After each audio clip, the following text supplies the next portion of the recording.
Welcome to RoadTrip WDW. I'm your host, Rebecca Schlau. This is episode 6, and today we are going to talk about FastPasses.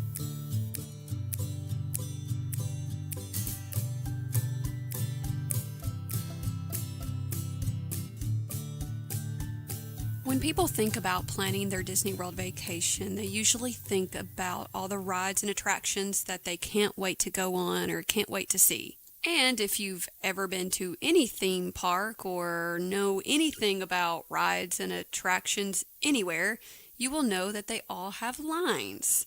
In general, nobody actually wants to wait in these lines. It's much better when you don't have to wait or you can skip a line. And that's exactly what FastPass is intended to do. On your Walt Disney World vacation, it is 100% free to get FastPasses. These FastPasses allow you to skip the normal line, which is called a standby line, and get up to the front of the attraction. There's also FastPasses available for character meet and greets and for some of the shows. So just some history of FastPasses. A long time ago, back in the olden days and early 2000s and such, FastPasses became available, and they were paper tickets. You would scan your ticket through a little machine, and it would pop out and print out this little paper FastPass, and that would tell you a time to come back to whichever attraction you put your ticket through.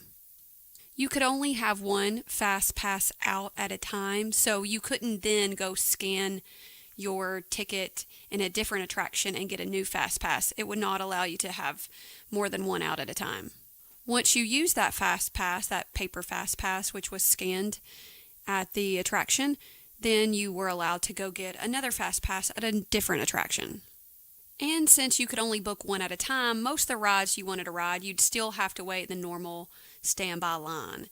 There wasn't too much strategy behind these old FastPasses. It was just get to the park, get your FastPass, and then go ride some other rides, and then come back when it was the FastPass time.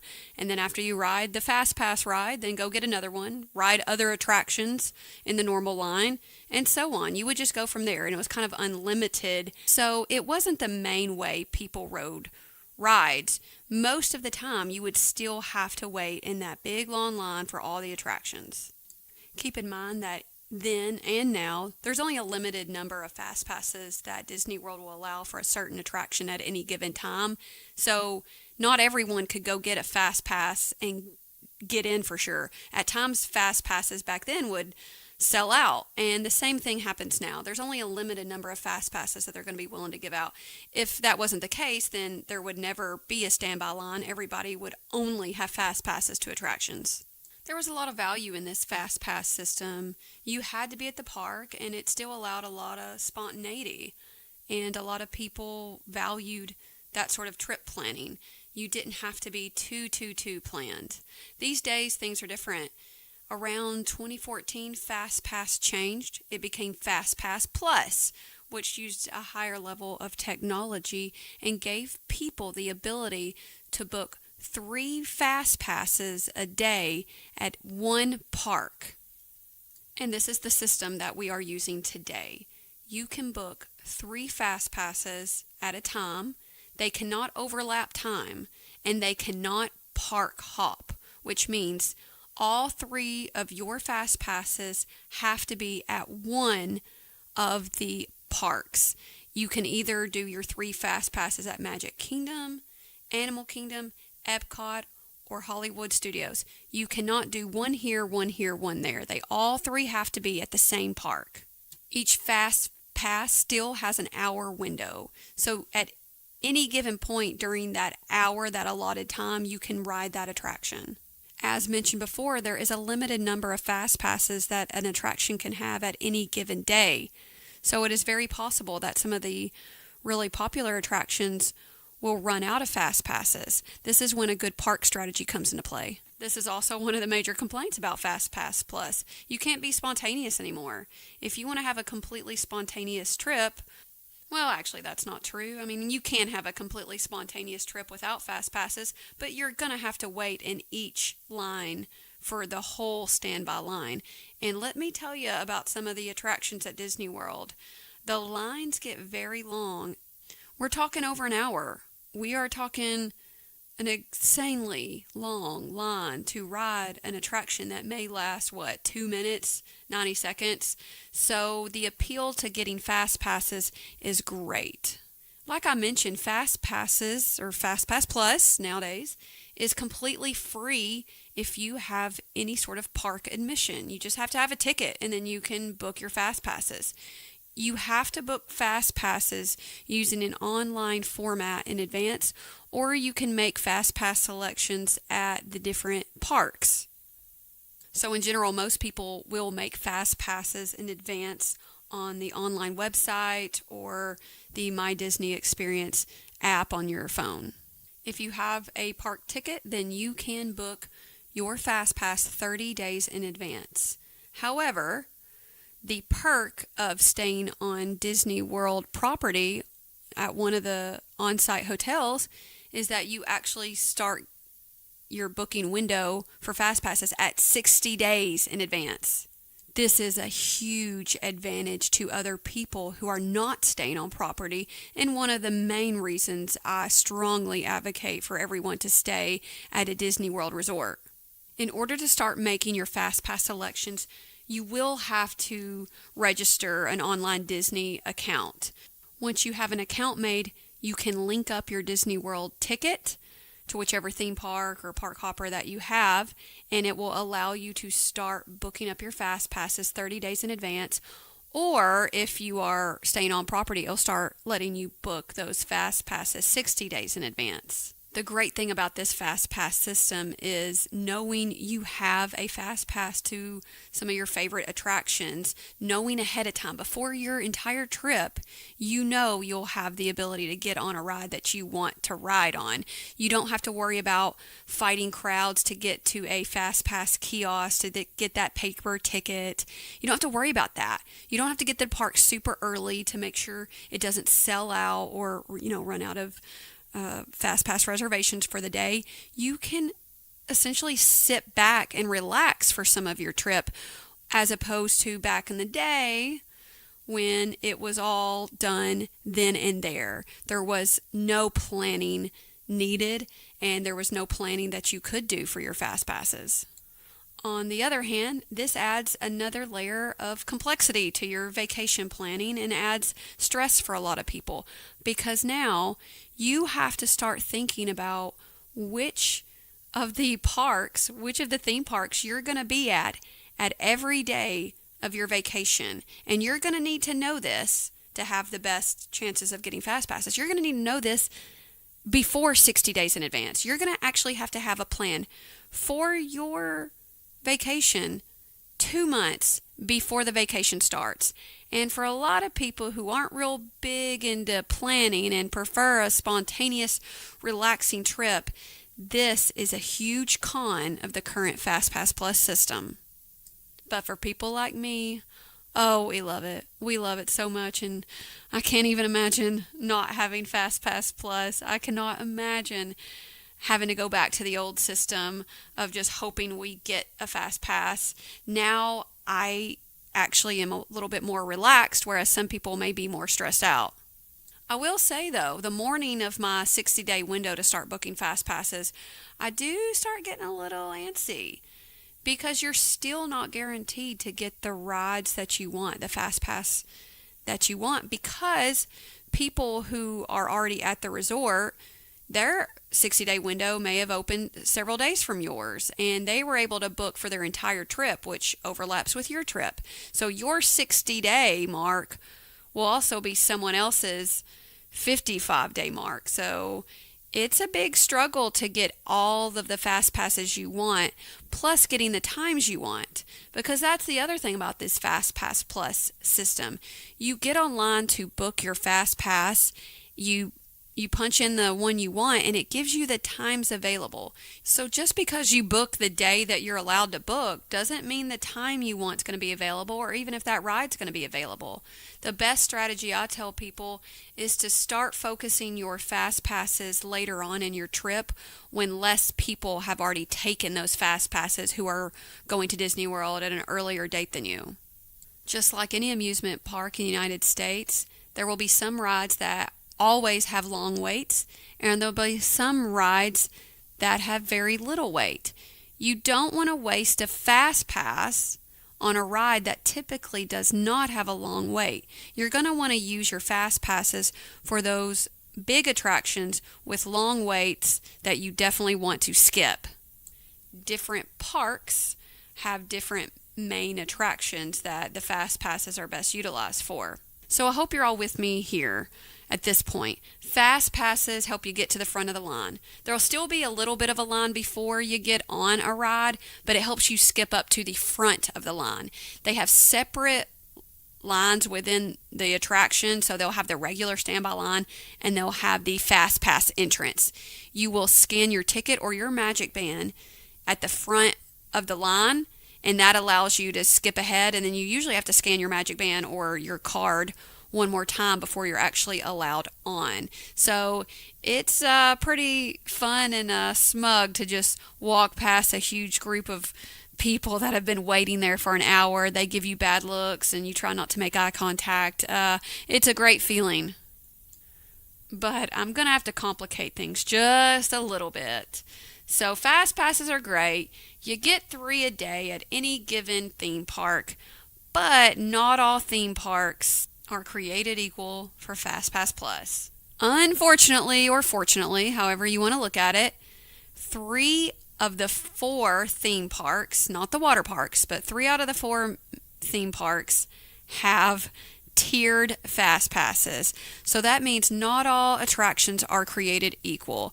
There will be some attractions, the big main mega attractions, versus those that are kind of like the B team. They're the JV team. There's a varsity and there's a junior varsity when it comes to rides.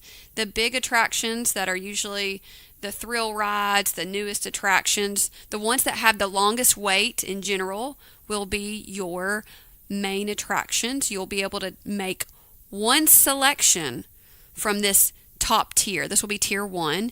And then your 2 other fast passes will come from a tier 2 selection. This is frustrating because this means you can only pick one of those mega line rides as a fast pass, and the other 2 have to be, a lot of times attractions that don't even need a fast pass, or ones you really wouldn't normally want to waste a fast pass on. And so the parks that do this are going to be Epcot, Animal Kingdom, and Hollywood Studios. Luckily, Magic Kingdom, which is where we spend most of our time anyway, does not have a tiered fast pass system. I can get 3 tier 1 or varsity type rides or attractions in, and I don't have to worry about tiers. So I love Magic Kingdom for that. The other parks just do it differently, and based on crowd calendars, crowd flow, I think it's probably necessary there because they're not going to have as many attractions and as many rides as Magic Kingdom does. So if you've never been to Disney World, this is really difficult because how are you supposed to know which fast passes at which parks you're going to need? And it's even more complicated that you need to figure this out 2 months in advance. But if that freaks you out, don't worry. It's easy to learn. You just got to do your homework. You just got to do your research. Just like with any hotel you're going to want to stay at, just like any restaurant you might want to go to, it's good to do your research.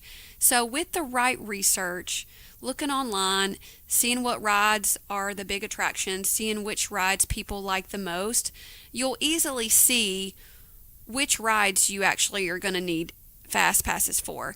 And if you really are clueless and you're kind of lazy and you don't want to put the homework in, you can join a Facebook group such as the Diz Boards, Disney World Junkies. You can join like a Disney World Mommies group and simply say, hey, this is when I'm going. what fast passes do I need? And likely someone will jump in and save you and just say, okay, book this, this, and this on this day, and book this, this, this on that day. So it really doesn't have to be as complicated, but it can be pretty intimidating. I'm not going to lie. It is very stressful for newbies coming into it. For me, at this point, this is a breeze. This is a really easy system for me to figure out. I completely understand it. Once you do it once, the next time you go to Disney World will be super easy. Just do your homework. To figure out which fast passes you really want, you're going to have to take a look at who you're bringing. If you're going to be bringing toddlers and babies, you may not want to get fast passes for the thrill rides and the tier 1 attractions. You may need to stick to things like character meet and greets or shows, or some of the attractions that do not have a height requirement. So you're going to want to check those sorts of things out first. I usually try to tell people not to book a fast pass for at least the first 30 minutes of their park entrance. So if Magic Kingdom opens at 9, I would not be booking a 9 to 10 a.m. fast pass. Now I might do a 9:45, but I'm not going to book the most early fast pass that I can find, because if you get there right when the park opens, called Road Drop, if you get there right then, the crowds are very limited. So a lot of times you don't need to use or even waste, I guess, a fast pass on an attraction during the early hours that the park is open. But the advantage of using your fast passes early and back to back to back is right when you've scanned in that third fast pass, then you have the option to book another one. Now, this other fast pass that you book, it can be anywhere. You can actually park hop with this one. You can stay at the same park that you are at, or you can choose to book the next one maybe at a different theme park. So let's say you use all 3 of your morning fast passes. Let's say you have a 9 o'clock, a 10 o'clock, and 11 o'clock at Magic Kingdom. Then you can get on your My Disney Experience application or the Disney World website, and you can book another fast pass sometime in the afternoon at Epcot or one of the other parks. You will have to see what all is available at the times that you want, but you can book a 4th fast pass. And it just goes from there. Once you're done with that 4th fast pass, you can then book another fast pass. Once you're done with that one, you can book another. You can do that as much as you want. So even though you're allowed 3 fast passes in advance, you could potentially have a lot more than 3 fast passes in any given day.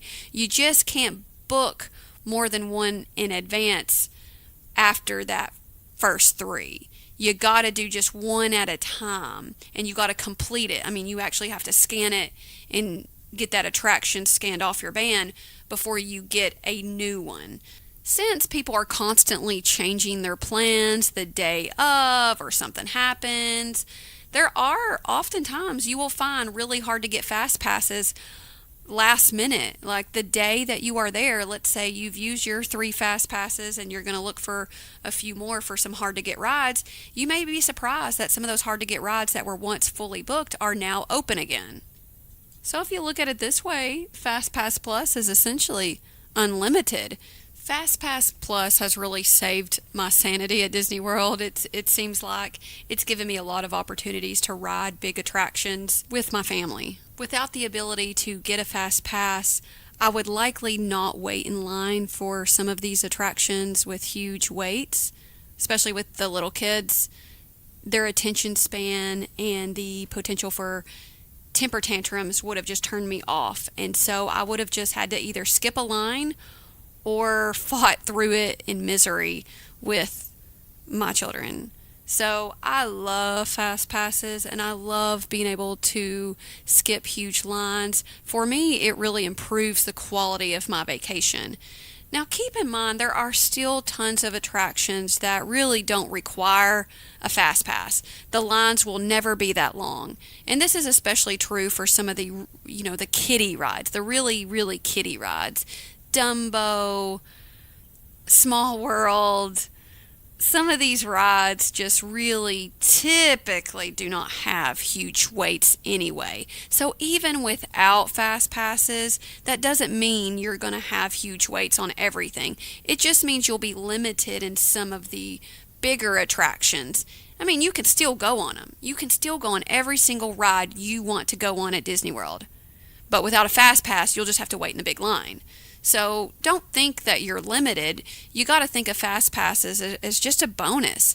It's just a hall pass to get where you want to get faster. Since you're able to get through with some of these attractions faster than you would have, 20 years ago, that means you can add more fun things to your Disney World vacation. You can do more, you can see more, you can ride more. Let's say you're one of those families that has a little extra money to burn. And let's say you're staying on property. You're going to stay at a resort. And let's just say you're going to stay at one of the deluxe resorts. You're going to stay at one of the nicer places. Now, at deluxe resorts, they have what is called club level. And this is the concierge level. This is the bougie class of rooms. And with this bougie class of rooms, you are going to pay several $100 extra a night than you would have normally. You'll have access to a lounge, you'll have access to drinks, snacks, and lots of extras. One of the extras at club level is the availability to buy, that's right, buy extra fast passes. These extra fast passes are sold in threes. You can buy 3 extra fast passes per person per day. You have to have a minimum of 3 days, and it's going to cost you $50 per person per day, or at least it did when it first began.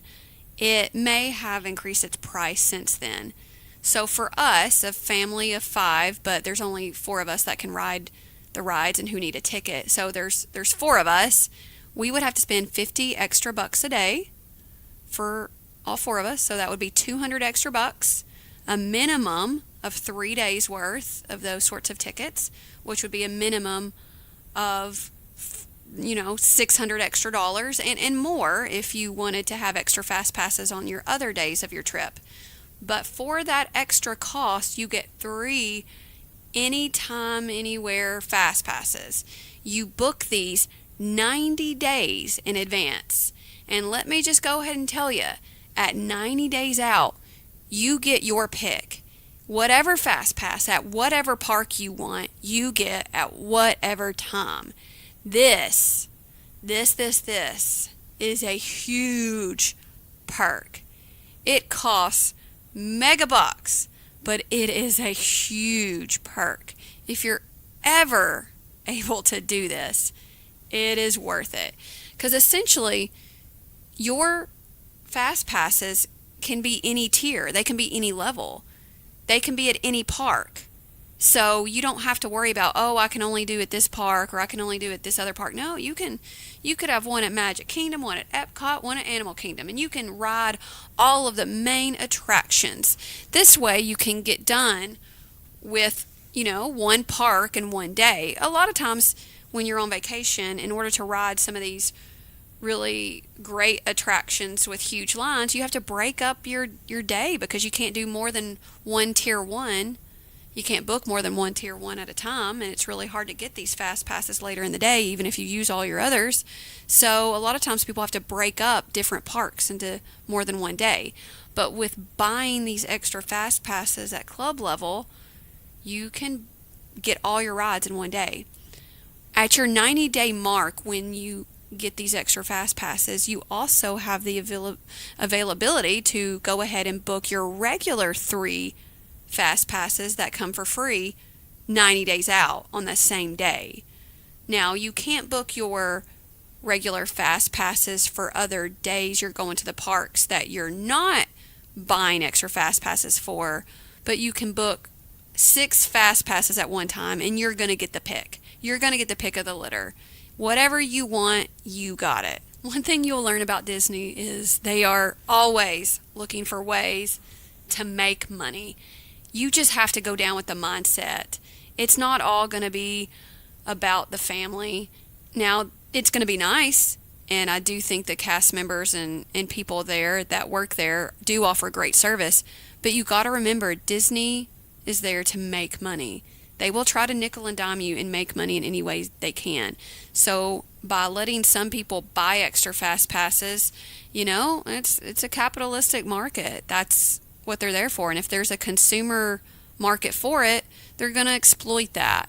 So it can irritate people, but it is what it is. Disney World, they have a goal to make money, and your goal is to have fun. Now again, you don't have to have fast passes to have fun. You don't have to go on any rides to have fun at Disney World. There's plenty of things to do for kids that don't require fast passes. Some of our greatest things that we do, you don't need a fast pass for. You can go down to Disney Springs and have a good time down there, and there's not going to be any lines for attractions. So don't think that your vacation is ruined if you don't get a fast pass. And please don't think if somehow your ride selections are limited, that's going to inhibit your fun. There's just so much to do. I don't want people to over stress about it, but I don't want people to slack and miss their opportunity to get some of the good fast passes to the rides they would probably enjoy. Other tidbits of information about fast passes: one designated person in your family will be the person making the fast passes for all of you. So I'm going to log in to my Disney World Experience application, and I'm going to link to my husband's account. And it's good if everyone who's an adult goes ahead and registers for an account. This will give them options. They'll be able to look at things. They'll be able to alter plans if needed. And then we are going to link together. It's kind of like a friend request on Facebook. We link our reservations together. So everybody in my group, I will make the fast passes for them. Also, if you have extended family coming, you can link to their accounts as well, and one person can be designated to do all the fast pass selections for that entire group. So you have some options. You're not just hoping everyone in your group can get a fast pass. You book them together as a group. Each person in the group must scan their magic band to get onto these attractions, or scan their ticket. Babies and those that are under 3 don't need a fast pass, nor do they need a park ticket to enter. They automatically get whatever fast pass you have. You can modify your fast passes. So while you're at Disney World, let's say you're at one of the parks and you have a fast pass to Splash Mountain, but your kid really wants to go on the Winnie the Pooh ride. Well, if there's availability, you can absolutely modify your fast pass and just change it around. You have a lot of flexibility with changing up your fast pass once you book. You're not locked in once you get one. You're also not penalized if you don't make it to a fast pass. If you arrive 5 minutes early and maybe about 5 minutes late, chances are the cast members will still allow you to ride the ride.